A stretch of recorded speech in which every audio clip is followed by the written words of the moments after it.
बड़ा अपडेट राज्यसभा चुनाव 2026 से जुड़ा। भाजपा के दोनों प्रत्याशियों का नामांकन, सतीश पूनिया, अलका सिंह गुर्जर आज नामांकन भर रहे। बीजेपी ऑफिस दोनों ही प्रत्याशी पहुंच चुके हैं। नामांकन से पहले पार्टी कार्यालय में दोनों का स्वागत किया जाएगा। अलका सिंह गुर्जर कुछ कह रही हैं, सुनते हैं।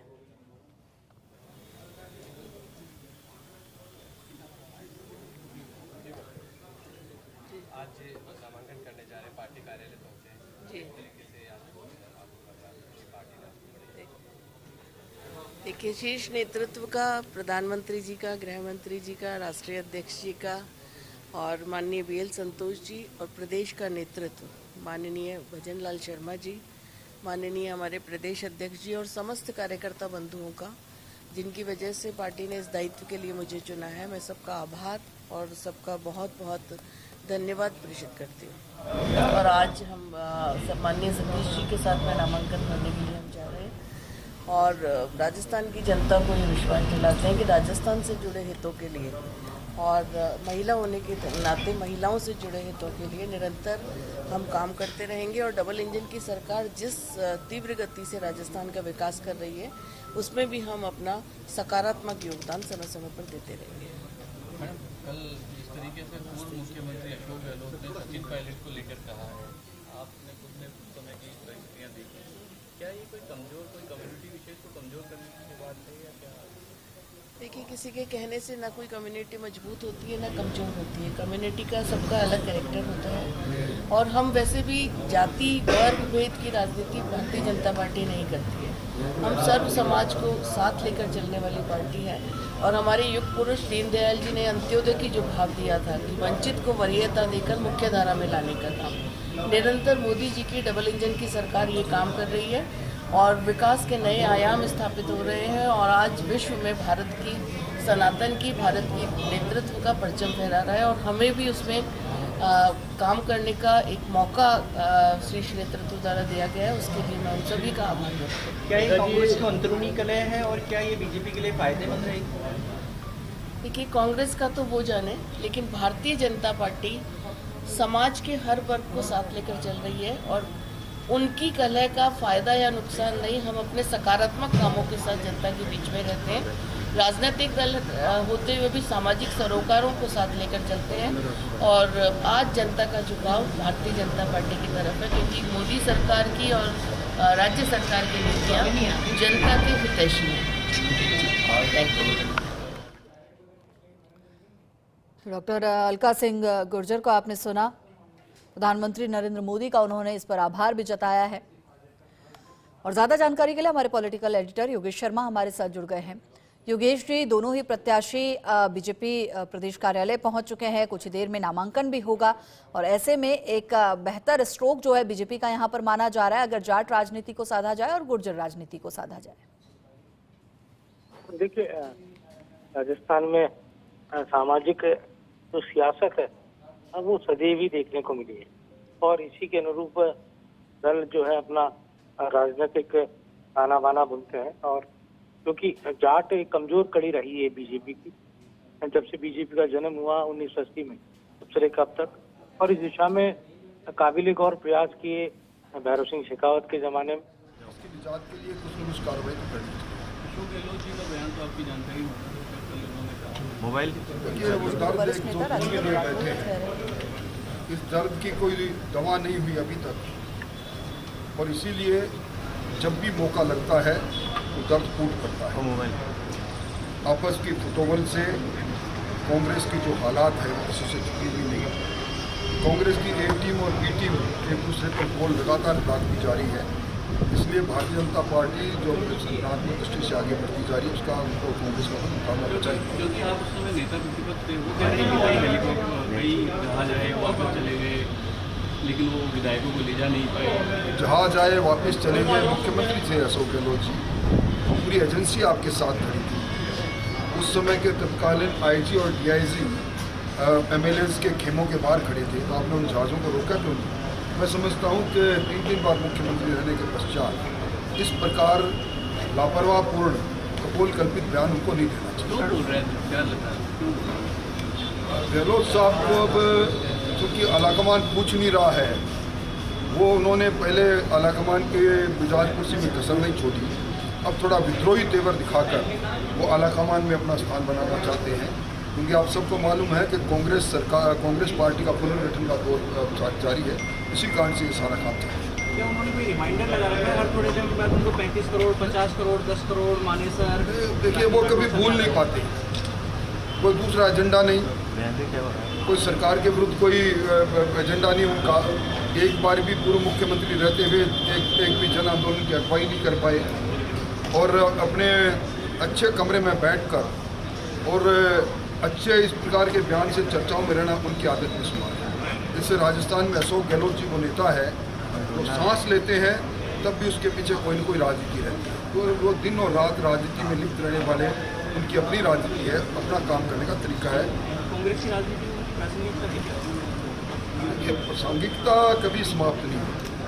3 बार मुख्यमंत्री रहे, NSCI से जिन्होंने अपना काम को प्रारंभ किया, इसलिए राजस्थान की राजनीति हो चाहे कांग्रेस की राजनीति हो, पूर्व मुख्यमंत्री कोई भी हो तो अप्रासंगिक कभी हो ही नहीं सकता।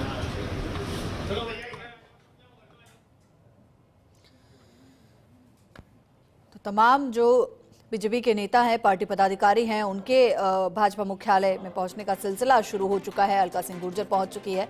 राज्यसभा चुनाव 2026 से जुड़ा ये बड़ा अपडेट। नामांकन से पहले पार्टी कार्यालय में स्वागत दोनों ही प्रत्याशियों का किया जाएगा।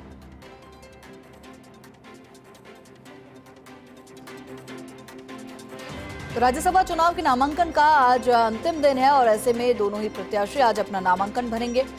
और नामांकन से पहले भाजपा पार्टी कार्यालय में स्वागत जो है दोनों ही प्रत्याशियों का किया जाएगा। अलका सिंह गुर्जर पहुंच चुकी हैं, राजेंद्र राठौड़ वहां पर पहुंच चुका, तमाम जो बड़े नेता हैं वो पहुंच चुके हैं, तमाम जो पार्टी पदाधिकारी हैं वो पहुंच चुके हैं।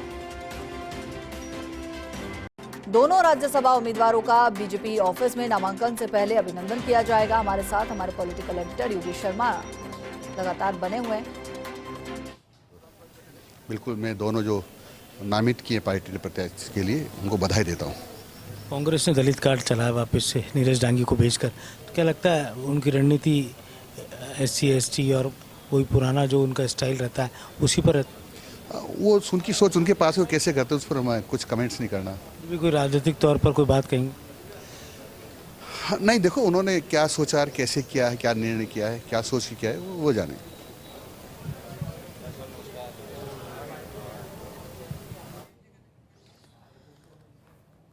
हमारे पॉलिटिकल एडिटर योगेश शर्मा लगातार हमारे साथ बने हुए हैं।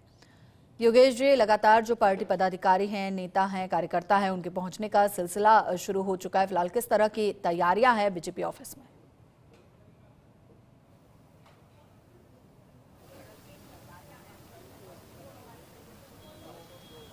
देखिए, भारतीय जनता पार्टी के प्रदेश मुख्यालय पर अलका सिंह गुर्जर जो कि राज्यसभा की प्रत्याशी है बीजेपी की, वो पहुंच चुकी हैं। राजेंद्र राठौड़ पूर्व नेता प्रतिपक्ष वो पहुंच चुके हैं।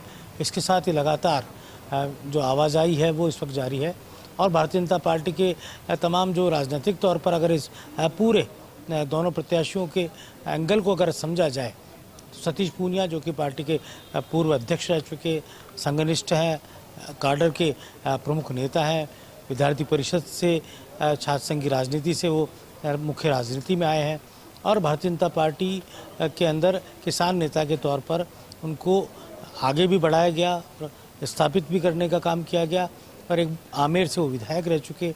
तो राजस्थान की बीजेपी जाट कार्ड के तौर पर उन्होंने सतीश पूनिया को खेला है और वहीं गुर्जर समुदाय जो राजस्थान में एक प्रमुख तौर पर एक बड़े वर्ग के तौर पर भी जाना जाता है, पूर्वी राजस्थान में बड़ा होल्ड गुर्जर समाज का है।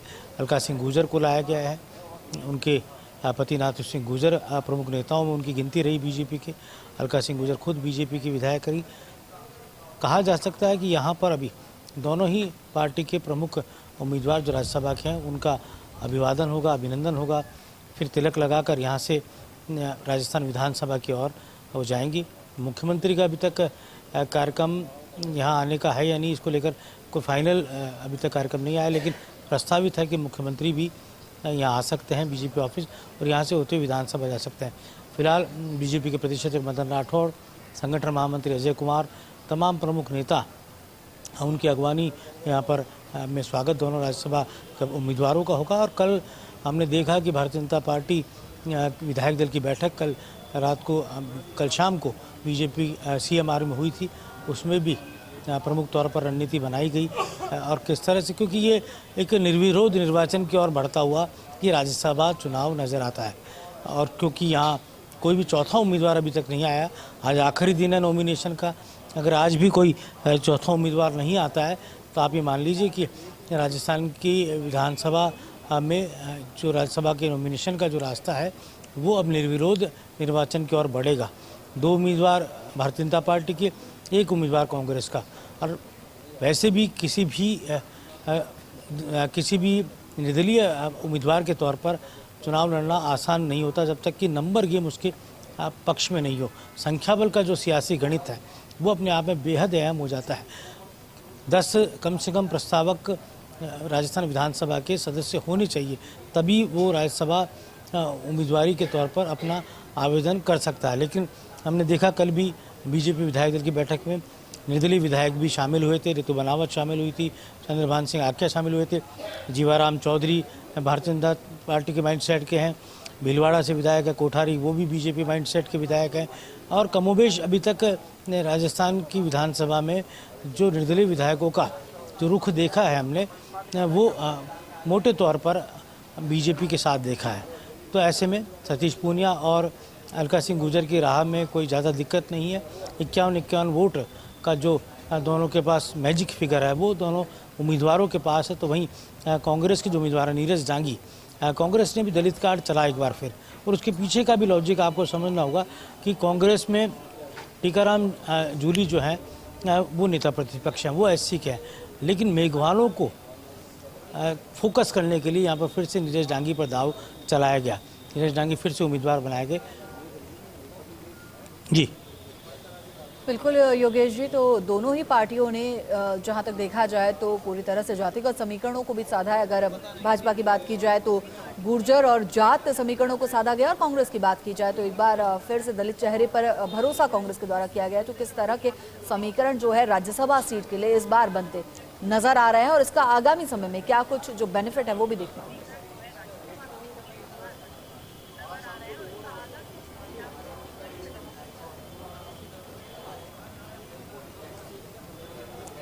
देखिए, समीकरण जो है अपने आप में राजनीतिक तौर पर राजस्थान, क्योंकि सामाजिक राजनीति में अपने आप में अगुआ रहा है।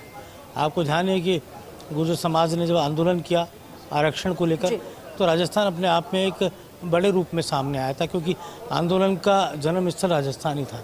और जैसा कि मैंने कहा कि जाट भारतीय जनता पार्टी की कमज़ोर कड़ी रहा है। सामंतवाद के खिलाफ जब और जमींदारी प्रथा के खिलाफ जब राजस्थान में किसानों ने आंदोलन खड़ा किया, तब कांग्रेस और किसान की राशि एक हो गई थी। किसान जो पृष्ठभूमि के नेता है चौधरी बलदेव मिर्दा, और उसके बाद के जो नेता हैं, उस ज़माने में कहा जा सकता है कि किसान पृष्ठभूमि के नेताओं का कांग्रेस में सीधे तौर पर उखड़ा। फिर उसके बाद चाहे हम नाथूराम मिर्दा की बात करें, रामनिवास मिर्दा की बात करें, परसराम मदेरना की बात करें, शीशराम गोला की बात करें, डॉक्टर हरि सिंह की बात करें, रामनारायण चौधरी की बात करें, सुमित्रा सिंह की बात करें, तमाम प्रमुख नेता, चाहे गंगाराम चौधरी की बात करें, ये सभी प्रमुख नेताओं का भारतीय जनता पार्टी में नहीं बल्कि कांग्रेस से जुड़ाव रहा। जनसंघ और बीजेपी की तरफ इतना रुख नहीं रहा। आगे चलकर जब 1980 में बीजेपी का गठन हुआ, बीजेपी की सरकार राजस्थान में बनी, तब भैरव सिंह शेखावत ने गंगाराम चौधरी को बीजेपी में वो लेकर आए, सावरलाल जाट सरीखे नेताओं को बीजेपी के अंदर लेकर आए, और एक राजस्थान में जीतराम चौधरी को बीजेपी में लेकर आए, और भी कई नेता थे उस ज़माने में जो भारतीय जनता पार्टी में शामिल हुए, और जाट राजनीति को बीजेपी में प्रभावित किया गया। सुभाष महरिया भी बीजेपी में आए और बाद में आगे चलकर वो केंद्र में मंत्री भी बनाए गए। और जब जाट आरक्षण राजस्थान में जिसको फुलफिल किया गया अटल जी की सरकार के समय, उसके बाद जाटों का मूवमेंट बीजेपी की तरफ बढ़ा। और वहीं वसुंधरा राजे जब मुख्यमंत्री थी, अब उनका जब युग शुरू हुआ बीजेपी में, तब जाट नेताओं की तूती राजस्थान में बीजेपी में बोलने लगी। डॉक्टर हरि सिंह भी उस समय बीजेपी में आ गए थे, और भी कई कांग्रेस पृष्ठभूमि के नेताओं को अब बीजेपी में लाया गया। सुमित्रा सिंह को स्पीकर बनाया गया वसुंधरा राजे के ज़माने में, जो कि किसान पृष्ठभूमि से आने वाली और पहली महिला स्पीकर के तौर पर उन्हें देखा गया। तो राजस्थान में जाट राजनीति का अपना, क्योंकि सबसे बड़ी जाति के तौर पर देखा जाता है। और देख सकते हैं हम तस्वीरों में दिखाऊंगा, धीरज जी हमारे कैमरा जर्नलिस्ट को बताएंगे किस तरह से भारतीय जनता पार्टी के प्रमुख नेताओं के तौर पर डॉक्टर किरोड़ीलाल मीणा का यहाँ पर आगमन हुआ है और डॉक्टर साहब पहुँचे हैं बीजेपी के प्रदेश मुख्यालय पर। और यहाँ देख सकते हैं तस्वीरों के केंद्रीय मंत्री गजेंद्र सिंह शेखावत यहाँ पहुँचे हैं। गजेंद्र शेखावत यहाँ पहुँचे हैं। जी एक बार हो जाए, विधानसभा जाएंगे तब बात कर लेंगे ना। बताओ।